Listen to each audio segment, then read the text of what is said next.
আপনাদের সবার পক্ষ থেকে তাকে আমি অভিনন্দন জানাই।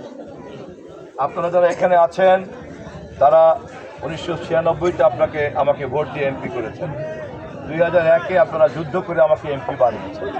গত 35 বছর আমি এখানে জাতীয় সংসদ নির্বাচন করি। আমি নির্বাচন করতে গিয়ে আমার বাড়িকে 2018-তে আটকে রাখা হয়েছে। 2024-এ মহাসচিব আমি সহ কেন্দ্রীয় নেতাদেরকে বন্দি রেখে একতরফা নির্বাচন করেছি। ফাঁসির কাস্টের জন্য প্রস্তুত ছিলাম, সেখান থেকে ফিরে এসেছি। আপনারা যারা ধানের শীষে ভোট দেন এবং দিবেন আমি জানি। তারপর আমি দেখতে চাই যারা হাত তুলে একটু জানাবেন যারা ধানের শীষে ভোট দেন। ধন্যবাদ।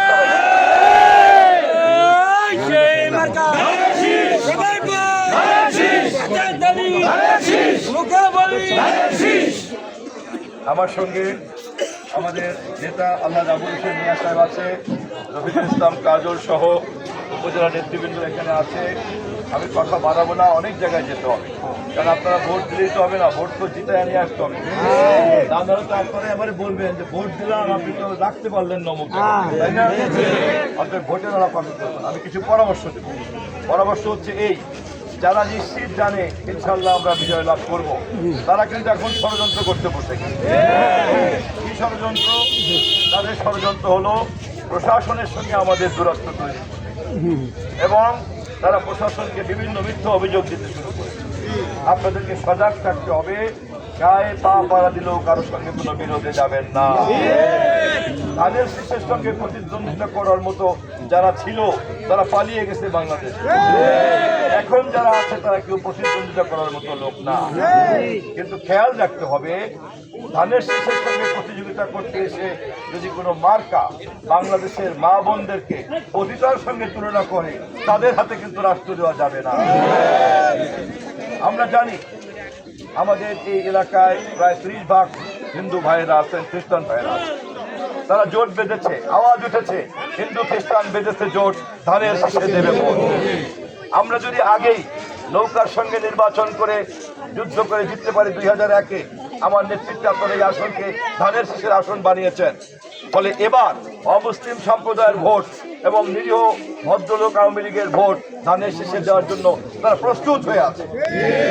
ইনশাআল্লাহ আগামী 12 তারিখে আপনাদের সকলের সমর্থন, সহযোগিতা এবং ভোটে আমরা লক্ষাধিক ভোটে এখানে বিজয় লাভ করব।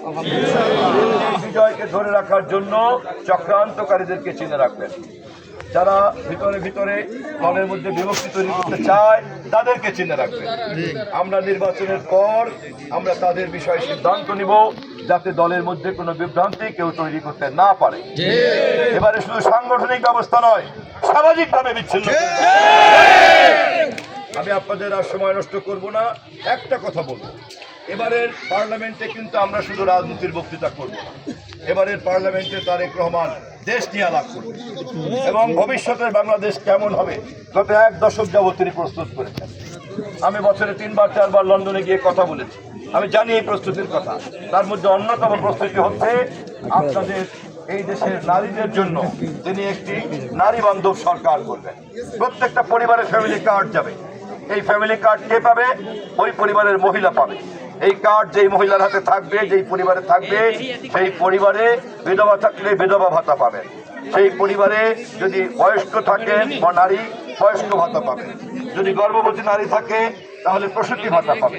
মেধাবী ছাত্রী থাকলে বৃত্তি পাবে। উদ্যোগী নারী থাকলে স্বল্প সুদে ঋণ পাবে।